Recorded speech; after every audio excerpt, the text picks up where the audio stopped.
بسم الله الرحمن الرحيم. الحمد لله رب العالمين، والصلاة والسلام على نبينا محمد وعلى آله وصحبه أجمعين. موضوع أن كتل مامدون مانتا وحوي موضوع علو الهمة أما هنكسر قفك إنه هنسر وليه قيبتا aan tusaalayaasha iyo xoogga aan saari doono waa cibaadaadka iyo diinta, arrimaha diinta. laakiin waxaad uga tusaale qaadan kartaa haddii xataa aad u baahan tahay arrimaha adduunka sida aad ku heli lahayd waa ay soo gelayaan. waxa aan wax kooban ka tilmaami doonaa sida diintu ay ugu guubaabisay oo Allah subxaanahu wa tacaala qur-aanka ugu sheegay, rasuulkeenu calayhi salaatu wasalaam xadiiska ugu sheegay in han sare la yeesho. sidoo kale waxaan tusaalaha sidaan sheegnay aan ku badin doonaa xagga cibaadada. waxaan wax ka tilmaami doonaa maxaa qofka ku saacidi kara ama ku taageeri kara inuu hankiisu sarreeyo. sidoo kale maxaa qofka wax u dhimi kara hankiisa, iyadana waxbaan ka tilmaami doonaa oo ka hor istaagi kara hankiisu inuu sarreeyo. laakiin haddaan ku bilowno tusaalayaal laba xadiis وأحاديث النبي عليه الصلاة والسلام. حديث كواد أبو هريرة رضي الله تعالى عنه أيا ورنية في صحيح البخاري، رسول كان عليه الصلاة والسلام أيا مال مها كمده أي صحابة وحكيري من آمن بالله وبرسوله وأقام الصلاة وصام رمضان كان حقا على الله أن يدخله الجنة، جاهد في سبيل الله أو جلس في أرضه التي ولد فيها. قفكي alla rumaysta oo wixii alla subxaanahu wa tacaala uu ka rabay in la rumeeyo qofkii rumeeya, rasuulka calayhi salaatu wasalaam oo alla soo dirana rasuulnimo u rumeeya, salaada toosiya, bisha ramadaanna sooma, alla subxaanahu wa tacaala jannadu gelinaya. qofkaasi ama jihaad fii sabiilillaahi ha galo ama gurigiisa ha iska joogo ayaa uu yidhi nebigu calayhi salaatu wasalaam. saxaabadii marka ridwaanullaahi tacaala calayhim waxay yidhaahdeen, rasuul allow miyaanan dadka ugu bishaaraynan arrintaas? ilaan waxa hankoodu wuxuu ahaa janno. rasuulkuna calayhi salaatu wasalaam wuxuu sheegay si sahlan oo lagu gaari karo jannadii. marka arrinkaas waa arrin farxad iyo bishaaro iyo reynreyn mudane. sow dadka uguma bishaarayno oo uma sheegno oo aan nidhaahno intaa haddaad samaysaan janno waa ku gelaysaan. rasuulka calayhi salaatu wasalaam intaa meel ka sarrayso la rabay. jannada xataa gelitaankeeda way sii kala korkoraysaa, way sii kala darajo badan tahay. rasuulku marka wuxuu rabaa hanka saxaabada iyo qof kastoo muslima inuu noqdo jannada meesha ugu sarraysa. waxa uu yidhi rasuulku calayhi salaatu wasalaam, inna fi ljannati 100 daraja, jannada 100 darajo oo kala korreeyay leedahay. acaddaha allaahu lilmujaahidiina fii sabiili illaah, uu alle u diyaariyey dadka jidka alle u jihaatama. kadib markuu rasuulku sheegay darajo walba in samada iyo dhulka inta u dhaxaysa ay tahay, ayaa waxa uu yidhi baytulqasiidku waa halkan meesha aan u dan lahaa, xadiiska waa meeshan. faidaa sa'altum allaha fas'aluuhu alfirdows fainahu awsadu aljanna wa acla aljanna wa fawqahu carshu araxmaan wa minhu tafajaru anhaaru aljanna. rasuulku wuxuu yidhi calayhi salaatu wasalaam, haddaa ilaahay janno warsanaysaan waxa aad warsataan firdows. marka rasuulkeena calayhi salaatu wasalaam waxa uu rabaa hanka saxaabada ridwaanullaahi tacaala calayhim oo aad u sarreeyey oo janno ahaa inuu haddana kor u sii qaado oo uu yidhaahdo jannada nafkeeda markaad alla weydiisanaysaan meesha ugu sarraysa alle subxaanahu wa tacaala ka weydiista. waxaan arki doonaa marka culimmadu markay tacriifinayaan culuwulhimma ayaa waxyaabaha ay ku tacriifiyeen waxaa ka mid ah shay walba meesha ugu koraysa inaad hankaagu ka ahaado oo aad ka raadiso. xadiiska labaad ee tusaalaha ah asna waxa weeyaan rasuulka calayhi salaatu wasalaam maalin maalmaha ka mid ah, asna saxiixul bukhaari buu ku jiraa, ayaa nebigu waxa uu yidhi qofkii maxaa la yidhaahdaa baxsada laba waxyaabood fii sabiilillaahi ku baxsada waxaa looga yeeraa albaabka jannada waa khayr aa samaysay baa la yidhaahdaa. qofkii salaad ehlu salaad ahaa waxaa looga yeeraa baabka salaada qofkii ahlu jihaad ahaa waxaa looga yeeraa baabka jihaadka qofkii ahlu siyaam ahaa waxaa looga yeeraa baabka soomka oo rayaan loo yaqaano baabu rayaan ayaa looga yeeraa qofkii ahlu sadaqa ahaa baabu sadaqa ayaa looga yeeraa yani xadiiskaas rasuulka calayhi salaatu wasalaam waxa uu tilmaamay acmaasha khayrka qof walba midkii uu ku dheerayn jiray ayaa jannada baabkeeda looga yeeraa waxaad meeshaa ka ogaanaysaa marka qofkii dee jannada baababkeeda mid ka mida looga yeero meel wanaagsan buu gaaray jannadii buu galay laakiin xadiiska hadda aynu soo tilmaamnay oo rasuulka calayhi salaatu wasalaam uu sheegay in meesha ugu sarraysa la dalbado macnihiisoo kale ayaa waxaa ka jawaabay abu bakr radi allahu tacaala canhu oo meesha fadhiyey marka xadiiska uu sheegaya rasuulkeenu calayhi salaatu wasalaam waxa uu yidhi rasuulka abu bakr waxa uu yidhi rasuul allow qofkii albaabada mid ka mida looga yeero wax dhiba ma qabo oo waa liibaanay jannou galay qofkaasi laakiin ma jiri kartaa qof albaabada oo dhan looga yeero abubakar marka hankiisu in hal albaab looga yeero wuu ka wen yahay albaabada oo dhan in looga wada yeero jannada weeyaan hankiisu marka nebigu calayhi salaatu wasalaam waxa uu yidhi haa waxaana rajaynayaa inaad adigu ka mid tahay labada xadiis ee tusaalaha ah aan ku bilownay waxaan ugu bilownay inay inoo soo dhoweeyaan fahamka culuwul himma ama hanka sare ee aan ka hadlayno in xataa waxa fiican hankaagu hadduu wax fiican yahay waxa fiicani wuu sii kala fiicnaan karaa hadduu sii kala fiican yahay meesha ugu fiican hankaagu inuu ahaado oo halkaa laga raadiyo ayaa la rabaa macnayaashaas iyo macnihii luqadda oo asalka ahaa oo himada markii laga hadlayey ayaa waxa ay culimmadu yidhaahdeen tacriifkeeda ama qeexitaankeedu waxa uu noqonayaa waa hanka kugu dhaqaajinaya inaad shay samaysid shaygaana aad u samaysid haddii culuwi la jiro marka himadu waa hanka kugu dhaqaajinaya shay haddii marka ay sarrayso himadaadu waxa uu hankaasi kugu dhaqaajinayaa meesha ugu sarraysa inaad raadisid marka waxyaabaha shakhsiyan aad rabto inaad gaartid weeyaan maxaad rabtaa inaad xaqiijisid aakhiro maxaad rabtaa inaad xaqiijisid adduunka maxaad rabtaa inaad xaqiijisid laba arrimood baa meesha ku jira marka kow horta han haddaadan lahayn hadafna aadan lahayn hadde xoolaha wax badan dhaami maysid qof walba marka horta waa inuu dareensanaadaa hankiisa weliba waa inuu xaditaa hankiisa waxaa laga yaabaa haddii sida mararka qaarkood dhacda ama dadka qaarkood ku dhacda sida nolosha dadku hadda ay ula qabsadeen aan isaga soconno subaxii iska soo kac iska cuntay haddii dawaam yar uu jiray oo shaqo ama wax kale ay jireen iska aad wax soo kordha ama wax aad higsanayso aana jirinin haddaad 5 sano sii noolaato iyo haddaad 10 sano sii noolaato iyo haddaad 20 sano sii noolaato meeshaada unbaad joogaysa haddii laakiin han aad leedahay haddii hankaagaas mid adduuniya mid aakhira ku ahaadaba waana arki doonnaa isdiidi maayaan hanka aakhiraha asalkii ku ah hanka adduunkana waad ku gaaraysaa haddii marka han aad leedahay sanad walba ama 5 sano ama 10 sano ama bil walba waxbaa kuu kordhaya waxaa laga yaabaa 20 sano qofku inuu ama 30 sano uu masaajidda ku xiran yahay oo imaanayay laakiin hal juz aanu tafsiiri karin hal kitaab oo yar aanu akhrin karin hankaaga hadday marka hore ku jirtay inaad xadidato inaad qur-aanka tafsiirkiisa barato oo aad naftaada ku anfacdo dadkana ku anfacdo waa gaaraysaa marka qeexitaanka waxa ay yidhaahdeen culimmadu hanku waxa weeyaan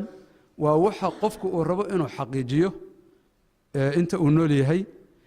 hadduu hankiisu sarreeyo culuwul himma ay jirto meesha ugu sarraysa uu ka qabsanayaa hadduu meesha ugu sarraysa uu ka qabsadana waxa ay noqonaysaa wixii ka hooseeyey oo dhan kuma qanco waa sii dhaafaya meeshii ugu sarraysa asagoo qabsaday markuu gaaro hadduu arko wax ka sii korreeya inay jiraan waa raadinaya sida axaadiista hadda aynu ku arkaynay asalka meesha ugu sarraysa qofka muslimkaa raadinaya waa jannada jannadii haddii marka aad ogaato wixii lagu geliyey sida xadiiskii koowaad aan sheegnay oo aliimaanu billaah wa birasuulihi iyo salaaddii iyo soomkii iyo sakadii iyo xajkii iyo wax la mida lagu gaaro haddaad ogaatay inay jannadu darajaad leedahay hankaagi waa sii kordhayaa marka waxaad sii raadinaysaa meeshii ugu korraysay marka intaa haddii aan ku dhaafno qeexitaankiisoo kooban gubaabada hanka aan wax ka fiirina marka qur-aanku siyaabo kala duwan buu inoo ku gubaabiyey mar waxaa inoo ku gubaabiyey inaad dadka horay loogu soo ogaaday culuwul himma inay leeyihiin inaad ku dayato maalan rasuulkeenna calayhi salaatu wasalaam allah isagoo la hadlaya innaga waxaa leena faray rasuulka inaan raacno ku dayano rasuulkeenna calayhi salaatu wasalaam ayaa allah isagoo la hadlaya waxa uu yidhi fasbir kamaa sabara ululcasmi min alrusul walaa tastacjil lahum rasuulka calayhi salaatu wasalaam sabr ayaa allah subxaanahu wa tacaala faray dhibaatada ka soo gaaraysa fidinta diinta oo dadka mushrikiinta ay la imaanayaan inuu ku sabro kadibna waxaa la faray inuu ku daysto rususha haddana waxaa la sii faray rususha kuwii ululcasmiga ahaa inuu ku daysto oo ka horraysay isagu ka mid buu yahay kuwii ka horreeyey inuu ku daysto nebiyullaahi nuux iyo nebiyullaahi ibraahim iyo ayaa la faray inuu ku daysto rasuulka calayhi salaatu wasalaam waxaa meeshaas lagu dareensiinayaa in kor loo qaadayo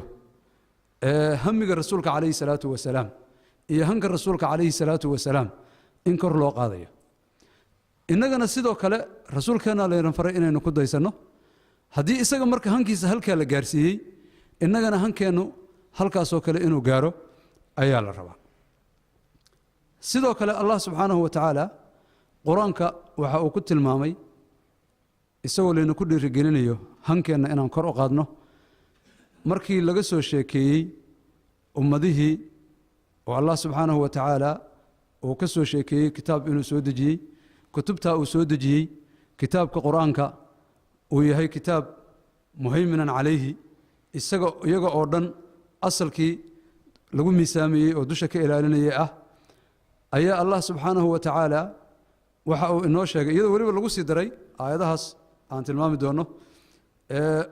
ummadihii qof walba waddo uu qaado iyo inuu leeyahay manhaj uu raaco ayaa allah subxaanahu wa tacaala sababtaasuna ay tahay imtixaan rabbi subxaanahu wa tacaala alla dadkoo dhan hal waddo waa marsiin karay laakiin dadka waxaa lagu imtixaamaya adduunka waxaa la eegayaa qof waliba bal waddada uu qaado iyo waxa hankiisu yahay marka allah subxaanahu wa tacaala kadib waxa uu yidhi fastabiquu alkhayraat ila allahi marjicukum jamiica khayraadka u tartama marka u kala horeeya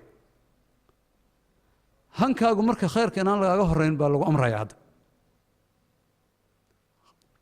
khayrka inaad samayso keliya maaha inaan lagaaga horeyn way ka sii koraysaa soo ma inaad khayrka samayso iyo in aanba lagaaga horeyn ood adigu ugu horeyso way sii kala fiican tahay marka in marka koowaad waxyaaba hadhowtana aayadaha qur-aanka waan ku arki doono hadda waa lagu xadiday hadafkii khayraadka tartan baa lagu geliyey waxaad u tartamayso goolkii ama hadafkii waa lagu xadiday waxaad u tartamaysaa waa waxyaabaha fiican oo alla uu raalliga ka yahay waa khayraadka khayraadkaas inaad samayso keliya lama rabehe inaad ugu horeyso oo aad qofka koowaad ka noqotid inaad ku dadaashid ayaa la rabaa kadib waxaa la sheegay allah subxaanahu wa tacaala uu sheegay aakhirka xagrab baad u soo noqonaysaan wixii aad samayn jirteen gaar ahaan aayaddan waxay tilmaamtay waxyaabaha isku sii khilaafteen aakhiro ayaa laydinku sheegi doonaa oo aad ku arki doontaa marka qof walba hankiisa wuxuu ahaa iyo wixii uu samayn jiray aakhirana wuu ku arki doonaa ayaa allah subxaanahu wa tacaala uu inoo tilmaamay qur-aanku isagoo ina ku xoojinaya ama ina ku sii dhiirigelinaya hanka in kor loo qaado dadka hankoodu sarreeyo ama wax fiican qabtay ayuu ammaanay maalan allah subxaanahu wa tacaala qur-aanka waxa uu ku sheegay markii cabaar laga soo sheekeeyey dadkii wanaagsanaa iyo masaajidadii iyo masaajidada waxa loogu talagalay ayaa allah waxa uu yidhi rijaalu laa tulhiihim tijaaratu walaa baycun can dikri illaahi wa iqaami الصalaah rijaal waa lagu ammaanaya hadda rag oo aanay mashquulinaynin ganacsiga oo aanu ka mashquulinaynin maxaa la yidhaahdaa can dikri illaah inay wax soo gataan inay wax sii gataan kama mashquulinayso dikriga alleh salaaddii kama mashquulinayso saka bixintii kama mashquulinayso sababta aanay uga mashquulinaynin ayuu allah subxaanahu wa tacaala sheegay daafica ama shayga ku dhiirigelinaya himadoodu inay sidaa u sarrayso oo aan laga mashquulinin dikriga alleh iyo diinta aan laga mashquulin waxay tahay yakhaafuuna yowman tataqallabu fiihi alquluubu waalabsaar aakhiray rumaysan yihiin waxayna ka baqayaan maalintaa qiyaamo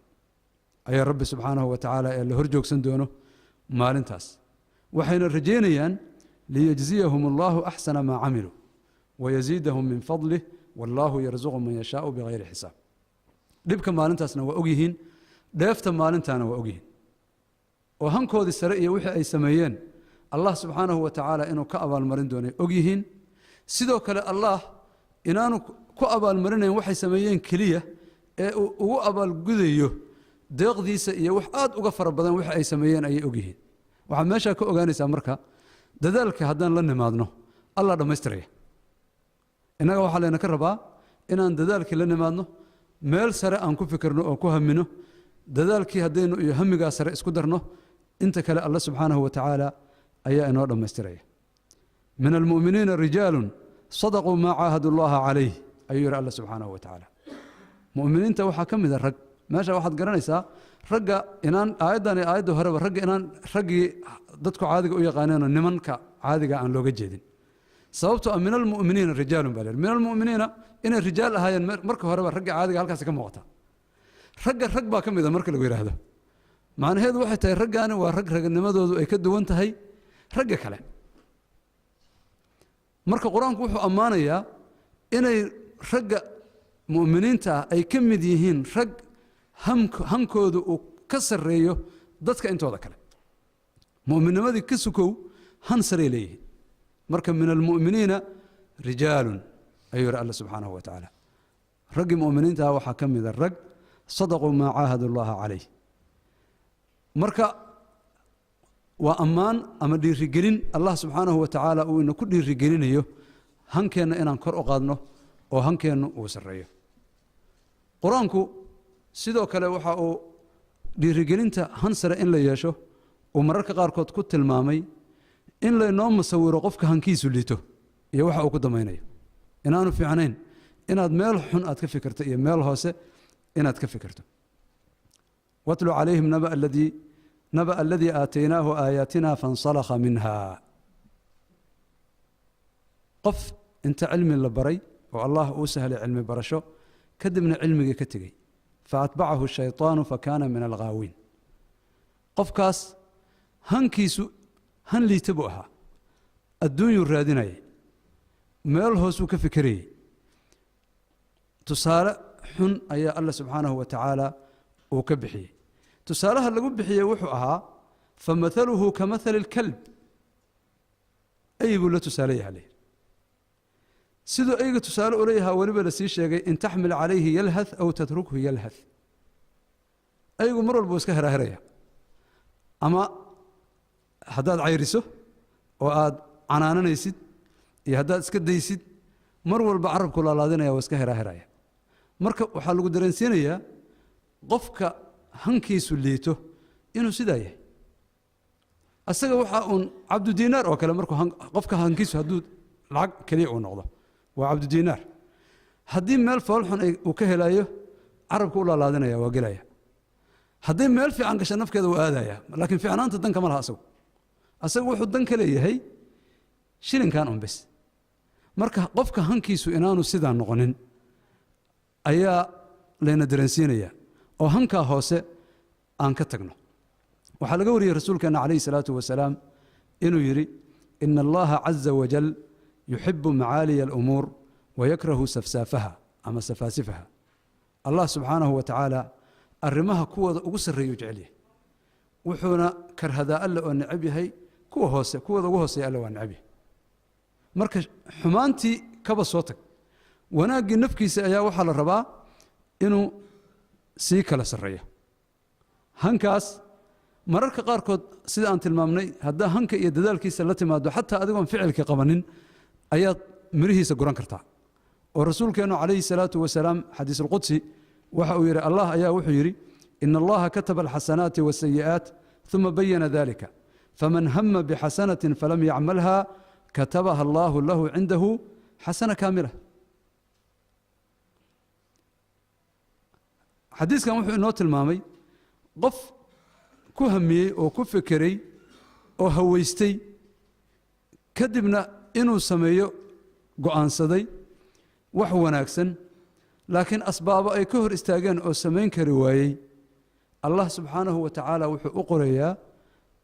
ajar buuxa waxa ajarkii laga heli lahaa oo buuxa ayaa loo qorayaa waxbana lagama nuqsaamin waxa uu meeshaa ku gaaray qofkaasi waa hankiisa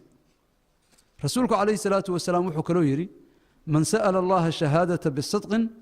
ballaqahu allahu manaazila shuhadaa wain maata calaa firaashih qofkii alle weydiista shahaado si dhab ah u weydiista han runah uu ku jiro oo casiimana ay ku darsada allah subxaanahu wa tacaala waa gaarsiiya ajarkaa waa siiya xataa gurigiisaba ha isaga dhinto firaashkiisaba ha isaga dhinto jirro caadiya ha u dhinto hadduu rabo waxa ay ku dareensiinaysaa qofku hanka uu leeyahay haddii uu sarreeyo xataa mararka qaarkood haddii camalkii aanu samaynin asbaabo jira darteed inuu helayo wixii uu hankiisu ahaa dadka hankoodu sarreeyo sidoo kale waxaa lagu yaqaana ama waxyaabaha hanka qofka dhiiri gelinaya qur-aanku marka uu tilmaamo waxaa ka mid ah waxa wanaagsan marka aad go'aankiisa aad qaadato oo aad ku fikirto go'aankiisana aad gaarto in casiimo aad ku darto qofka hanka sare leh waxaa lagu yaqaanaa marka hankiisa mar walba casiimaa la socota sidaa darteed ba allah subxaanahu wa tacaala waxa uu leeyahay faidaa cazamta fatawakal cala allah ina allaha yuxibu almutawakiliin waxaa isla socda han casiimo inaad ku darto allana u tala saarsato saddexdaa haddaad isku darto waa gaaraysaa hadaf samayso hadafkaagu ha sarreeyo inaad hadafkaa ka miro dhalisana casiimadeeda iyo go'aankeedii la imow allana u tala saarso allah subxaanahu wa tacaala waa uu kuu hirgelinaya in sha allah waxyaabaha hanka sare ku tusinaya marka waxaa ka mid ah qur-aanka allah subxaanahu wa tacaala wuxuu inoo ku tilmaamay laba han baa laysu keen barbar dhigay qof hankiisu dhow yahay iyo qof hankiisu dheer yahay iyo waxay kala heleen allah subxaanahu wa tacaala waxa uu yidhi famin annaasi man yaquulu rabbana aatina fi اddunya wma lahu fi اlaakhirati min khalaaq dadka waxaa ka mid ah qof hankiisu dhow yahay adduunyo keliya raba ilaahu adduunisi un buu leeyahay aakhiro waxba kuma le bu yidhi alla subxaanahu wa tacaala hankiisaba ma ahayn aakhiro waxba kuma le marka kaas waxaa la barbar dhigay qof hankiisu ka sarreeya intaa wa minhum man yaquulu rabbana aatina fi dunya xasana wa fi اlaakhirati xasana waqinaa cadaaba الnaar ulaa'ika lahum nasiibu mima kasabuu wallahu sariicu اlxisaab sidoo kale ka mid ah qof wuxuu leeyahay ilaahu adduunkana wanaag isi aakhirana wanaag isi adduun iyo aakhiraba ilaahu wax wanaagsan isi ayaa uu leeyahay naarna iga badbaadi hankiisu marka adduunyada waa ka koreeya waxaad meesha ka ogaatay qofkii hore hankiisu wuxuu ku koobnaa adduunyo qofkan adduunyadii hadda ma diidin adduunyadii waa ku jirta hankiisa laakiin waa meeshay ka bilaabanayso meel horooso ka wey han ka koreeyuu leeyahay oo ah aakhiro hadafkiisu waa ka dheeryahay allah subxaanahu wa tacaala waxa uu yidhi qofkaas marka hankiisa wuu helaya waxa ay shaqaystaan alla wuu siinaya sidoo kale qur-aanku isagoo arrintaana ku dhiirigelinaya waxa uu yidhi man kaana yuriidu alcaajilata cajalna lahu fiiha ma nashaau liman nuriid uma jacalna lahu jahannama yaslaaha madmuuma madxuura qofkii doonaya middan degdega ah yani han dhow waa adduunyadan degdega ah qofkii doonaya oo hankiisu yar yahay haddee waxaan uu degdegsanayo hankan yar wuu helayaa khasab maaha in qof walbaana helee qofkii annagu aan rabnaan siinayna yidhi alla subxaanahu wa tacaala kadibna aakhira wax kuma leh ilaan aakhira hankiisa ma ahayn ثم جعلنا له جهنم كذب جهنم أيا وقرية آخرة إلا نسجن دونين بقى هنكي سنة أن قدر سنين آخرة ومن أراد الآخرة وسعى لها سعيها وهو مؤمن فأولئك كان سعيهم مشكورا بإذن الله سبحانه وتعالى قفك آخرة دوني وأسوي هدف كيسو آخرها ربنا آتنا في الدنيا حسنة وفي الآخرة حسنة وقنا عذاب النار بلا معنى قفك آخرة دونية آخرتنا أشقيستي آخرتنا الرميسن الله إيه وحي كلو الله بهنا إن الرمي الله إيه ملائكتي ورسوش الرميسن كواس هنكودا يا عملك أي سميين مد لقى أبا المرنية أو لقى مهد علنية وير الله سبحانه وتعالى وهليان هنكودا مريهسي وهليان قفك مركب مؤمن كأه إنه هنكيسو سرية وحيابها كينية مركب واحد كم إذا آخر الرمينتان هدو قفك الله الرميسية هي آخره ورادنايا جنة ورادنايا نار إنه كبد بادو وأوربا دافع مركب قفك مسلم كأه همجيس كرء قاضية هنكيس كرء قاضية وحويان إن وآخر الرميسية وحلقة هذا وحان آد حق أتلمامي آخره لكن أدونك كوجو بدبادة حتى قفك هنكيسو سرية وهنكيسو آخرية هي جناحسك كوجو خيام ماي حولها قبلها شو دعي ماي هنكيسو وكوين هي حولها إنه دعى هنكيسو وكوين هي خيامه معالي هذا إن أمليجو هنكيسو حصل وكوين سببته آخرة أيها هنكيسو هي وكما كوبنا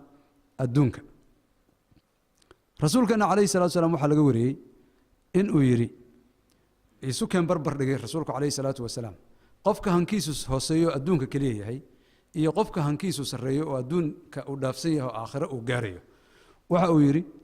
من كانت الدنيا همه فرق الله عليه أمره وجعل فقره بين عينيه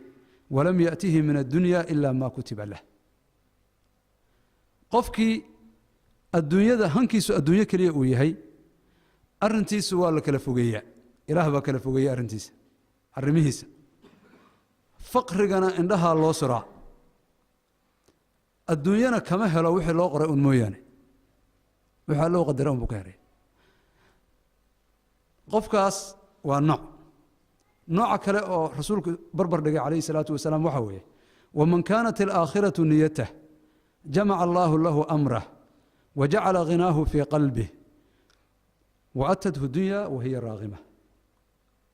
قفكي نيديس آخرتها أرنكيس الله وسوس أروريا الله تاجره هؤلاء مكلا يعان جناعسيس مكلا باهو وحيس وأسوي مادان كيو هروح أهيد فقر وعندها الله سورة صومهين كان قناعة عندها اللي جبوحية قلبك قناعة اللي جبوحية انتو هيستو واكو فلانتها واكو قناع سنيه وما هنقلتاغو إنه دتك لحوله هتدعو وما هنقلتاغو إنه وحس دوام مريو أنت ساسكو قناع سنيه وحيابها مركا علومة إدارة ذا وحبذا لقد دراسية وحكم ذا وأنفع هيد مالها نوكله سك له هذا نعبرنا قفك الدنيا ذا هنكيسو يهي وحا واسكد يا وحا لو وحي سو غلا ان خرشات كيسي iyo waxyaabaha uu kala dabiri lahaa iyo waxyaabaha uu ka buuxiyo yani wuxuu ka fikiraa hantida asaga uu xisaabsanayo inuu leeyahay ay u soo harayso waxa ay tahay waxa uu u baahnaa oo dhan markay dhamaato wixii soo hara ayuu eegaya qofkan kalena sida ma yeelayo waxa uu garanayaa waxa uu u baahan yahay horta waxa uu u baahan yahay qofku hadduu garto oo isagu xadito waxa u soo haraya waa badanaya xataa dhaqaale ahaan haddaad damacdo inaad uga faa'iidaysato ma waxaad kaydsataa haddaad wax kaydsato wixii kharashaadkaaga iyo baahidaada ka soo hara mase marka horaad qorshe leedahay oo wixii aad ku tala gashay inaad kaydsato wixii ka soo hara baad baahidaada ka dhigtaa laba aragtiyoo kala duwan soo ma hanti baa ku soo gashaa dakhli baa leedahay bishii waxbaa qaadataa ma horta marka hore ma waxbaad ka dhigtaa meel oo waxaad tidhaahdaa intan waa kayd boqolkiiba 10 ha noqoto boqolkiiba 20 ha noqoto boqolkiiba 5 25 qof walba waxbuu kaydsan karaa nolosha adduunka markaan ka hadlayno ma intaas baad horta marka hore meel dhigataa kadib baad baahidaada waxaad ku qaabaysaa dakhligaaga iyo inta ka soo hartay mise baahidaada furan oo iyadana marka hore asal ah baahidaada wadaa sidaad u wada baahidaada waxay ka soo haray kadib baad waxaad ku tala gashaa inaad kaydsato kee fiican labada baahida qofku ma dhamaato baahidaadu dhammaan mayso haddaad maanta dhan baahidaada aad istiraahdo ku beesgaray oo ku miisaan dakhligaaga way adag tahay saa wax ku kaydsataa laakiin marka hore haddaad qorshaysato tiraahdo aniga waxaan rabaa inaan xadito oo aan kaydsado xoolahayga boqolkiiba 10 ama 20 waxaad awoodi kartaa inaad tiraahdo hantidayda boqolkiiba 10 baan kaydsanayaa boqolkiiba 2 ama 3 waa sadaqaysanayaa haddaa rabto dadku waa kala iimaan badan yihiin oo laga yaabaa in dadku yiraahdaan maxaa u yaraynaysaa laakiin غالب الناس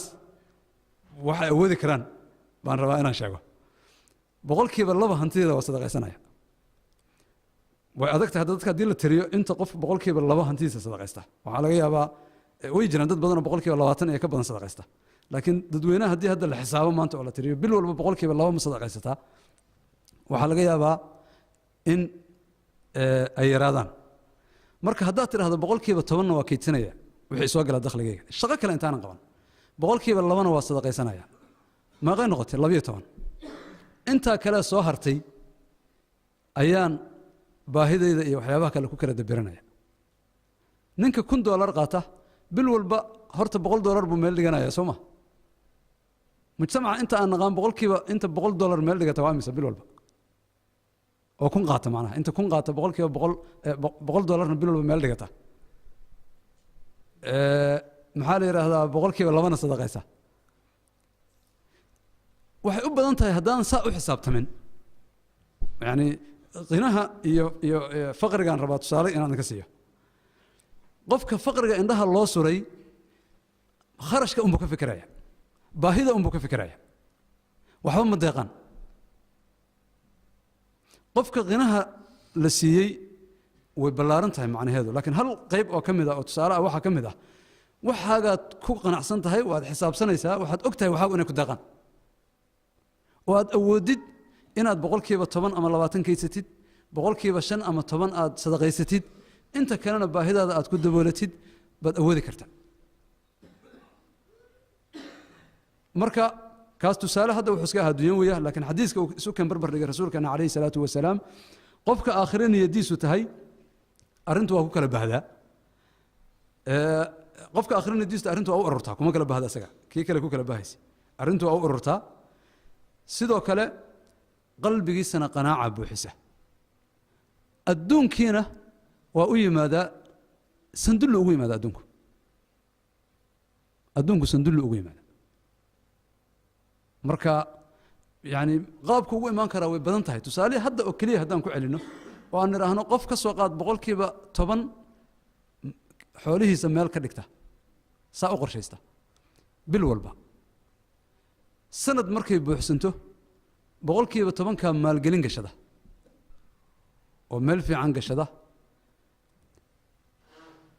10kii uu dhigi jirayna sii wada maalgelintu kale waxay dhalaysaa Soomaa hadduu tusaalahan soo qaadno $1,000 ahaa haddii 1,200 bay sanadku u kaydsaday Soomaa maalgelin buu gashaday boqolkiiba 20 inuu faa'iido kaliya ka soo qaad ama boqolkiiba 10 kaliya inuu faa'iiday way sii badanaysaa sanadkii tii kala soo aroonaysa 1,200 baa sanadkii kaydsamaya maalgelintu buu ku sii daray ama meel kale uu maalgeliyay waa sii socotaa ninkan dib ma haysto shaqadiisu iska wataa quraankiisu akhristaa masaajidiisu ku tukadaa $1,000 kaliya qaataa bil walba $100 buu meel ka dhigtaa sanadku markuu dhamaado 1,200 buu maal gashadaa waxa la qiyaasayaa 10 sano intaan la gaarin hanti ku filan buu ninkaas haystaa wax culaysana ma marin haddii la xisaabiyo الدنيا ذو مركب ويكون إيمان كرتا أظن دب مرين سندلي يكون إيمان كرتا لكن أذيها لقاها هلا إنك هدي لنا كهلا محل هذا وإيمانيسا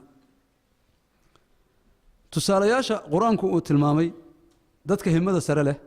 وحاكم إذا مثلا امرأة فرعون الله سبحانه وتعالى وحيري وضرب الله مثلا للذين آمنوا امرأة فرعون إذ قالت رب ابن لي عندك بيتا في الجنة ونجني من فرعون وعمله ونجني من القوم الظالمين تسالة وحي أتهي هنكاغو هدي وكسر ريو دونيدا إنك هدي إنه ريرسي امرأة فرعون دونيدا وهيستي xoolo iyo boqortooyo iyo maamul iyo wax walba haysatay fircoon xaaskiisa bixi laakiin hankeedu waa ka sareeyay dhaldhalaalkan dunida Allah subhanahu wa ta'ala waxa ay ka bariday in jannada la geliyo oo guri jannada looga dhiso naartana laga badbaadiyo wixii naar lagu geli lahaana adduunka laga badbaadiyo oo fircoon iyo amalkiisa Allah subhanahu wa ta'ala uu ka badbaadiyo marka waa hansare oo ay lahayd quraanku marka haddaan inta aan ku joojino tusaalayaasha iyo maqaababka kala duwan ee quraanka iyo xadiiska nabiga kaleey salaatu wasalaam ay inoo daransiiyeen qofka hankiisu inuu sareeyo aan waxoogaa kale oo cibaadaadka aan dhinacooda fiirino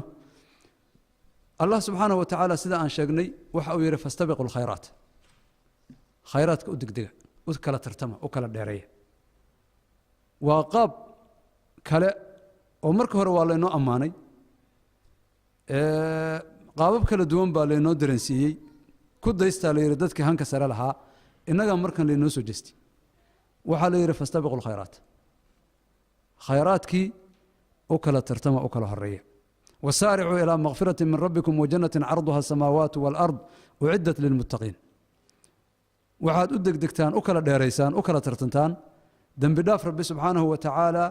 iyo janno aad u weyn oo ballaaran oo cirka iyo dhulka maxaa la yidhaahdaa ballarkeedu uu yahay dadka mutaqiinta ahna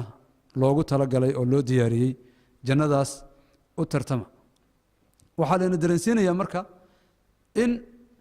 aan laynoo ka horraynin oo aan layna ka badinin qof walba gaarkiisa aan looga horraynin loogana badinin khayraadka bisha ramadaan hadda mesela soo dhow qof walba inaan looga horeynin khayraadkeeda sadaqa bixinteeda soomkeeda salaadeeda waxaas oo dhan in loo hormaro mar waa la isu keen barbar dhigay aman huwa qaanitun aanaa al-layli saajidan wa qaa'iman yaxdaru al-aakhira wa yarju raxmata rabbih qul hal yastawi alladhiina yaclamuuna walladhiina laa yaclamuun inamaa yatadakaru ulul albaab miyay siman yihiin qof habeenkii salaatuleyl u taagan oo sujuudsan oo aakhiro ka walwalsan oo jannadii iyo naxariistii naar buu ka walwalsan yahay jannana waa rajaynaya oo waa jecel yahay qofkaas qof aan sida ahayn miyuu la mid yahay la mid ma marka jannadaas u tartamaa leeyahay khitaamuhu misk wa fi dhalika falyatanafas almutanafisun way hankeena marka inaan kor u qaadno oo aan aad u sarreysayna la rabaa sidaa darteed baa rasuulkeena calayhi salaatu wasalaam wuxuu yidhi المؤمن القوي خير وأحب إلى الله من المؤمن الضعيف وفي كل خير مؤمن كحوجن ألا وكجعليه وكخير بدنيه ألا وكجعليه مؤمن كضعيف كأه مال كست مجال كستو لقى الله باترتن كان كجرا هنك هذا مركز لقى الله مسلم كهنكيسو سريه وكفي عيه مسلم كهنكيسو هوسيه هذا واحد كلا يسقى من نقطة باب المركز اللي جوجو سيدا ayaa uu noqonaya arintaas marka in maxaa la yiraahdaa aan ku dadaalno ayaa la rabaa haddii soomka aan tusaale ka soo qaadno masalan salaadana aan ku darno salaadoo kale waxaa la rabaa qofka muslimkaa salaadda waa tukadaa laakiin qaababka loo tukanayo iyo hanka dadka ku kala jira baa laga yaabaa inay kala duwanaadaan qof wuxuu u tukanayaa waajib ilaahay saaray inay tahay oo inuu waajibkaa guto qof intaa waa ka sii koraysa ilaa laga gaaro qofku inuu dareemo sidii rasuulkeena calayhi salaatu wasalaam xadiisul qudsiga uu inoo ku tilmaamay qofku waxa uu hortaagan yahay rabbi wuxuuna la hadlayaa rabbi subxaanahu wa tacaala حديث القدسي حديث أبو هريرة قسمت الصلاة بيني وبين عبدي حديث كاس إنه قفكو جاره أو درنسية هي صلاة دي سمركو وكجرة فاتحة آخرينه إنه الله الله يا رب سبحانه وتعالى وأسوي الرب يسوع جوابيه صلاة مركا خشوع له أو كل راح يسنى يا أيوتو كنيا مركا أسوى صعود مساجدك راح هذا صوت دوننا يا قف كاسي قفنا هنكي سوحها واجب كيسارنا إن وإسكرده مركا سيدا سي أسي كلهن سرينا يعني صوم كسيدو كله قف هنكي سوحها ويان إنه عنتذا إسكيل عليه واجب كيسارنا إنه إسكيل عليه عنتذا يبيها إسكيل عليه لكن لقى يا واحد بدنا كله إنه إسكيل حدا باشا قفنا هنكيس وحي هي إن وجاره صومك ماشي مرتبة وسريسي وحكب الله بيا مركز أنت أصوح بدن بعود حياة هنك كواد وحها قفك إنه عبتانك عندي إسكدايو ما ننتي رمضانك وحكوا حاجة قف هنكيس وأنت ككريه إنه كتب برته أو معاصيك فوق هذا وحكوا حاجة قف أنت كسي كريه أو كتب برته إرادة إنه كتب برته هي النية هل أن تصار إنسي بشر رمضانك وحن أجن هاي أما هاد ديراتهم مالنتو سيدا هاد دول كان يربوا كله أما هك كلولات تقرح ذو هو كلولاتو سيدا حبها بدأ عس مقالين كوكي على كله قفكو مركا وسومية مسلم كاهي قلبتي تسالها أن أتكينه قلبتي عصركي marka la tukado oo qofku aad buu wuxuu u dareemayaa gaajo wuxuu u dareemayaa haraad dadka oo dhan haday isugu tagaan ma ku qasbi karaan yani ma ka dhaadhacsiin karaan biyo cab oo cunto cun oo u baahan tahay maya maxaa keenay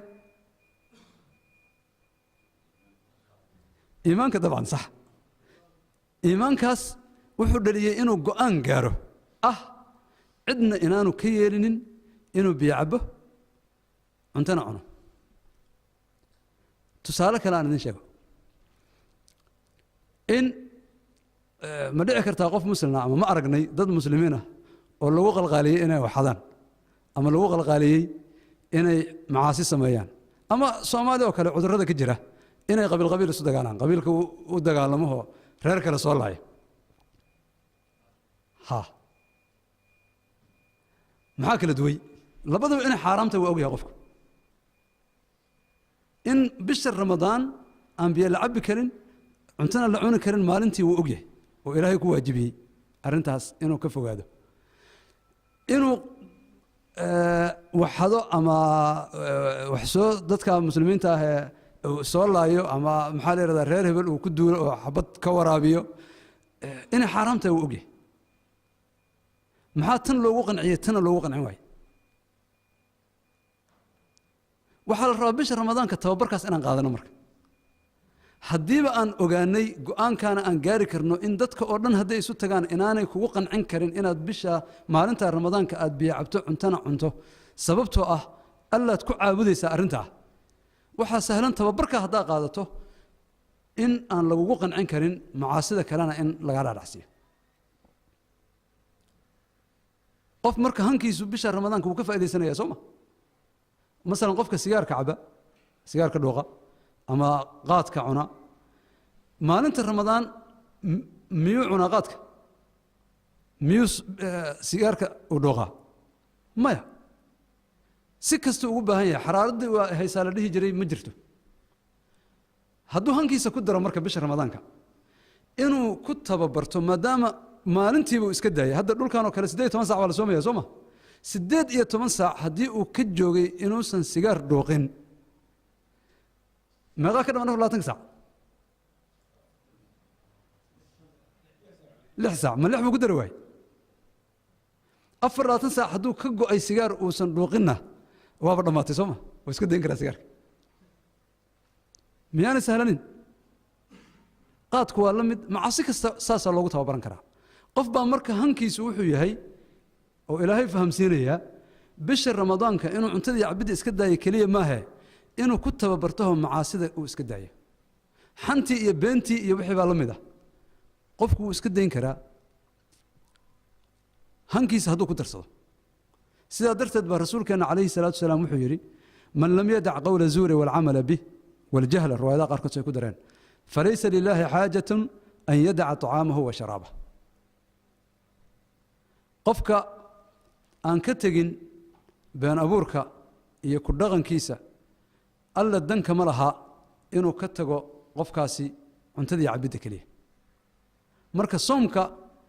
إن هنك قفك وكسر إنه عنتدي عبدي اسك إلى ليه أيال الربا أو كتب برتو تبر النقض أو كتجو محالي رهدا وحيابه معاصدها وحير هدان مركا كوجب جبينه maxaa kor u qaadi kara himada wax badan baa kor u qaadi kara oo hanka qofka kor u qaadi kara koo waxa kamid ah xadid taxdiid al-hadaf horta inaad hadaf yeelato hadafkaagana xadidatid haddaadan hadaf lahayn doo iska soo kacaysa oo iska soconaysa maalinta ku dhaafaysa bil baa ku dhaafaysa sanad baa ku dhaafaya 10 sano ku dhaafaya umrigaaga saas ku dhaafaya hanka waxa kor u qaada horta wax aad rabto inaad xaqiijiso xadido maxaad rabtaa 5 سنة كدب إناد قارتي قرآن كإناد حفظ ذا مربتها علمك إناد برتد مربتها ما غا كتاب بربتها إناد لما يصير 5 سنة كدب الدنيا آخر وقفة سنكرتها الدنيا كنفكيسة 5 سنة كدب محاط ربتها إنك وحقيقة وده دب هدا أرى عنه 8 سنة أتصور دافتي معاك وحقيقة وي واحد كنت تلقى الشيء وأنا حقيقي جزء مجري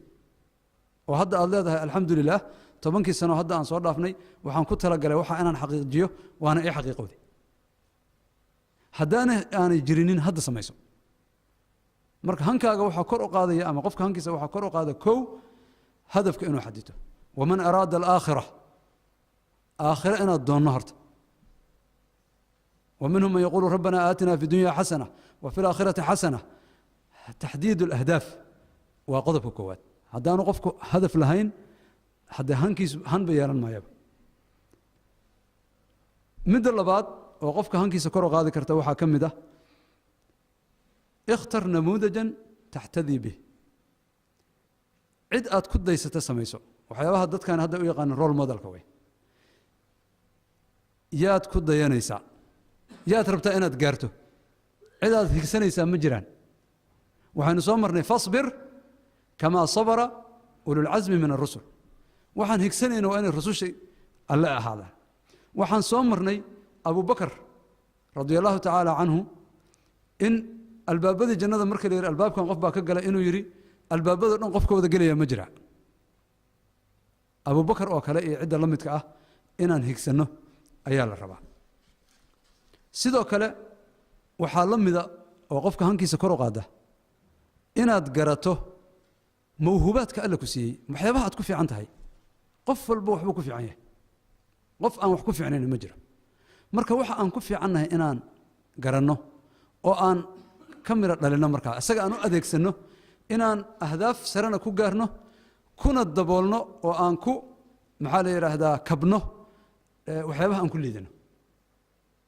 xadiis ayaa jira rasuulka kaleey salaatu salaam uu tilmaamay oo qofka muslimka uu ku mathalay geetimireedka sababta ugu mathalayna waxay ahayd baraka badnaanteeda riwaayadaha qaarkood waxa ku jiray inna min ash-shajari لما بركته كبركة المسلم قفك مسلم كأه بركة لقى مواي وقف خير بدن ولقي أبا مالها قاركد إنه كليته لكن مالها كفي عنها باجرة مالها أتكفي عنها هي قال لك هبدا كوسي كفى إيديس هذا حفظه كفي عنها هي هذا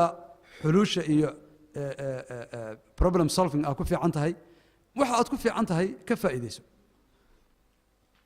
غضب كاس أصنعوا تاجرية وحكمته تاجرية وأصل وها وح والبا الله بري إن الله كبرنا وح والبا خير وأكمته هي هن وناكسن أو سرع إنه الله سبحانه وتعالى والنسيه وحيابها هدان كوجب جبيه مركا هم هنك سرع قفك وحد مية وحا كمده قفكو inuu dareemo waxa jira qofku mararka qaar kood han sare buu yeeshaa hankiisa sare soo ugu xamaasadaysan yahay sidii wixii ugu tala galay ba isla markiiba uu gaari kar weynaya waa hanjabaya hanjabka inuu iska ilaaliyo marka hadduu hanjabayana hanjabkiisu inaanu dhibaato keenin خير هذا سيدا درتت رسول كان عليه الصلاة والسلام وحو يري إن لكل عمل شرة ولكل شرة فترة فمن كان فترته إلى سنة فقد اهتدى عمل وقت في عنا حماسة وليه وقفك أهوي وحماس ليسين هي حماسة داس مربي جبتها هذا حماسة داس جبتها مركا وإن هذا ملح آذن حماسة دادو سنة إيه خيرك إيه وددي إن هذا كبحن بالربع marka hanjabka qofku inuu iska ilaaliyo ayaa la rabaa oo hadii wixii uu ku tala galay oo hankiisa uu gaari waayo